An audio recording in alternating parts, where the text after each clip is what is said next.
Let's start with the basics of Mendelian genetics. Genes are segments of DNA, little stretches along the chromosome that contain instructions. In this course, we're really focusing on the genes that give instructions to make proteins, because those proteins are ultimately what influence the physical traits that we see. So when a gene is expressed and the protein is made, the outcome that we observe, like flower color, blood type, earlobe shape, all sorts of stuff, that's what we call a trait. Now, genes come in different versions, and this is where alleles come in. Alleles are simply different versions of the same gene. They show up at the same location or locus on a chromosome. These different versions usually arise because of mutations or small changes in DNA sequences over time. As we'll see throughout this unit, it's the combination of alleles you inherit that shape how a trait appears. Okay, so remember that humans have 23 pairs of chromosomes. That means for most genes, you're going to have 2 copies, one from your biological mother and one from your biological father. So let's look at an example using a pretend eye color gene. I'm saying pretend because there are genes associated with eye color, but there's actually more than one. So I'm oversimplifying here. Anyways, let's say that you inherit a big B allele from one parent and the little b allele from another parent. Capital B or big B stands for brown eye version of the gene, and the lowercase b or little b stands for the blue eye version of the gene. Now, the big question is, which eye color will you have? In this simplified example, a capital B allele is dominant over little b, which means that having even one copy of the brown eye version of the gene is just enough to actually produce brown eyes. So someone with the genotype, big B, little b, would have brown eyes even though they technically carry the allele for blue eye color. Now let's zoom out for a moment and talk about the scientist who really helped us understand how traits are inherited. We've got Gregor Mendel. Mendel was a monk from the 1800s, and he just honestly was kind of wild. Like, he worked on so many experiments. He grew thousands and thousands and thousands of plants.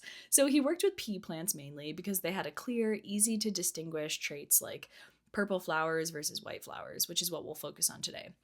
So when Mendel crossed a purebred purple flower plant with a purebred white flowered plant, something really interesting happened. All of the offspring had purple flowers. It was just like the trait disappeared. So here's the twist. Then when he took those purple flowered offspring and crossed them with each other, suddenly the white flowers would reappear in the next generation. This was the big clue for Mendel. It meant that the white version of the gene wasn't really gone, it was just being masked by the purple version.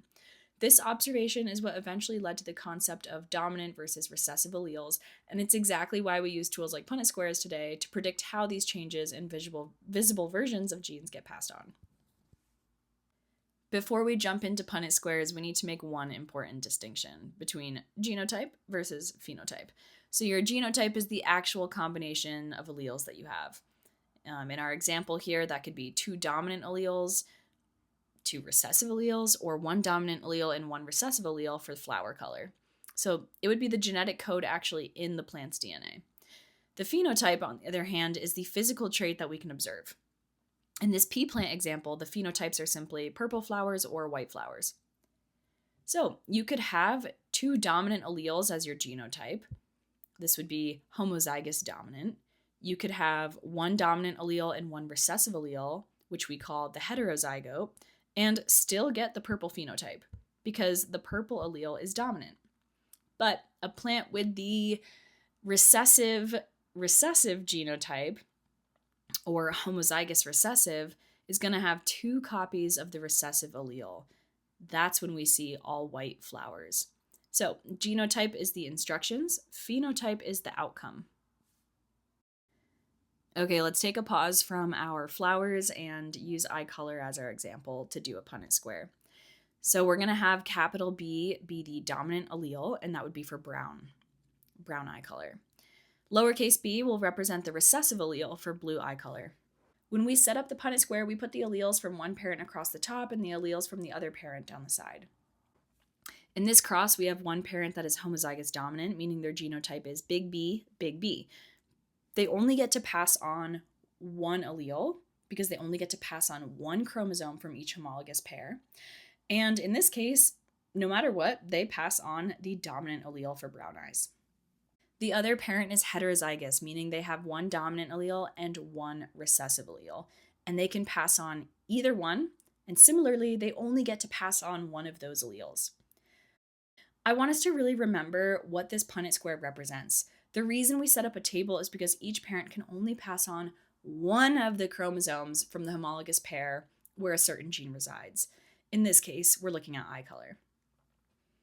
Inside of the boxes represents possible allele combinations for the zygote, or fertilized egg by sperm, which would develop into a baby. So we say these are possible combinations for the offspring between these two people.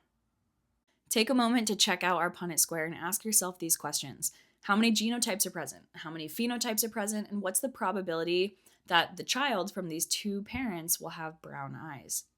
So, taking a look at it, we've got two different genotypes. However, we only have one phenotype. All offspring from these two parents are going to have brown eyes, although some of them may be a carrier for the blue eye gene. If you've been in biology class with me, you know that we've looked at Leigh syndrome as a case study. I want to circle back to this real-world example of how a single gene can have widespread effects in the body. So this case study is focusing on Leigh syndrome. It's a rare but really devastating genetic disorder. As a recap, infants with Leigh syndrome typically begin showing symptoms within their first year of life. This can include seizures, poor muscle tone, and dangerously elevated levels of pyruvate in the blood. As the disease progresses, multiple organs begin to fail, and tragically, most affected children do not survive past the age of 2. So what's causing all of this? In this particular form of Leigh syndrome, the problem comes from a nuclear mutation in the SIRF1 gene. This gene encodes a protein that's essential for assembling cytochrome C oxidase, which, if you've learned about cellular respiration, you know is one of the core components of the electron transport chain. That means that this mutation disrupts a critical step in aerobic cellular respiration. This is the process our cells use to extract energy from the food that we eat. The electron transport chain occurs in the inner membrane of the mitochondria. So, because the mitochondria are found in every cell in the human body, a failure in this system doesn't just affect one organ. It impacts energy dynamics in every organ, which explains the multi-system failure that we see in these patients. Now, it turns out that this syndrome is recessive, so let's look at what that means in terms of inheritance. Leigh syndrome, or at least the form caused by the SIRF1 gene mutation, is usually inherited as an autosomal recessive condition. That means that a child has to inherit 2 non-working copies of the gene, one from each parent, to actually develop the disease. So think about what that tells us about the parents. If the child has 2 defective copies, or 2 recessive copies of each allele, each parent must have contributed 1. But the parents themselves don't show symptoms. So what does that mean for their genotypes? Each parent would have to be a heterozygous carrier. They have 1 working copy of the gene, so they don't express the syndrome, but they also have 1 non-working copy, meaning they're a carrier. Their phenotype is completely normal, but genetically, they carry the mutation and can pass it on. This setup is exactly what we'd represent with a Punnett square, so let's do that together. We said that Leigh syndrome, in this case, is autosomal recessive, and that both parents are carriers. That means that each parent has 1 working copy of the SIRF1 gene and 1 non-working copy. Let's use capital N, or big N, as the normal working allele, and lowercase n, or little n, as the non-working allele. So for each parent, we have a heterozygous, capital N, lowercase n. And for our Punnett square, we'll put one of the parents' alleles across the top and the other parents' alleles down the side. So across the top would be capital N and lowercase n, and across the side, capital N and lowercase n, since they are both heterozygous.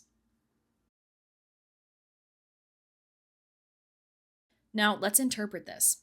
Both the homozygous dominant genotype and heterozygous genotype are going to be unaffected by Leigh syndrome. However, the heterozygote is a carrier. The homozygous recessive little n is going to be someone that is affected with Leigh syndrome. So, what's the chance that a baby of the 2 carriers will not have Leigh syndrome? That's going to be a 75% chance. There's a 25% chance that the baby will be affected. So, coming back to our guy, Gregor Mendel, in 1865, he finally presented the results of his massive pea plant study, nearly 30,000 plants, to the local Natural History Society. What he showed was groundbreaking. Traits aren't randomly passed on chaotically, they follow very specific, predictable patterns from parents to offspring. From these patterns that Mendel saw, he described three major laws of inheritance. And what's cool is that today we can actually explain all three of them by looking at what happens during meiosis, the process that makes gametes like egg and sperm. First, there's Mendel's law of dominance. This is the idea that when an organism has two different alleles for a trait, like dominant capital P for purple color and lowercase p for white flower color, one of them can mask the other. In other words, the dominant allele determines the observed trait or phenotype. We now know that this happens because having one functional allele is often enough to produce the working protein. Second, there's the law of segregation. This law says that the two alleles that you have for a gene are separated during meiosis. So each gamete, egg and sperm, only gets one allele. We see this directly in meiosis 1 when homologous chromosomes separate. That's literally the physical mechanism behind segregation, even though at the time no one knew what chromosomes even were yet. And third, we have the law of independent assortment. This tells us that alleles for different genes are inherited independently of each other, meaning the allele you get for flower color doesn't determine the allele you get for something like seed shape. This happens because during meiosis 1, the homologous chromosome pairs line up randomly at the metaphase plate. That random orientation is what shuffles allele combinations. So even though Mendel had no idea what DNA or chromosomes were, he nailed the patterns that we now directly see happening at the cellular level. For the classic experiments that led to his laws of inheritance, Mendel happened to choose pea plant traits with very simple genetic basis. So each trait he studied, like flower color, was controlled by a single gene with just two alleles, one completely dominant and one completely recessive. That simplicity is really part of why his patterns were so clear. But genetics don't always play out by these neat rules, and so your next step in exploring real inheritance patterns in genetics is looking at non-Mendelian genetics, all of the fascinating cases where inheritance patterns get more complex and Mendel's rules that we just learned about actually start to break down. So this is where things can get really interesting. So thanks for joining me on this introduction to inheritance. We focus on some of Gregor Mendel's work by exploring genotypes and phenotypes of single genes with clear dominance patterns. We briefly laid out Gregor Mendel's three laws of inheritance, but also note that when diving deeper into genetics, we can find many instances where simple Punnett squares just don't cut it.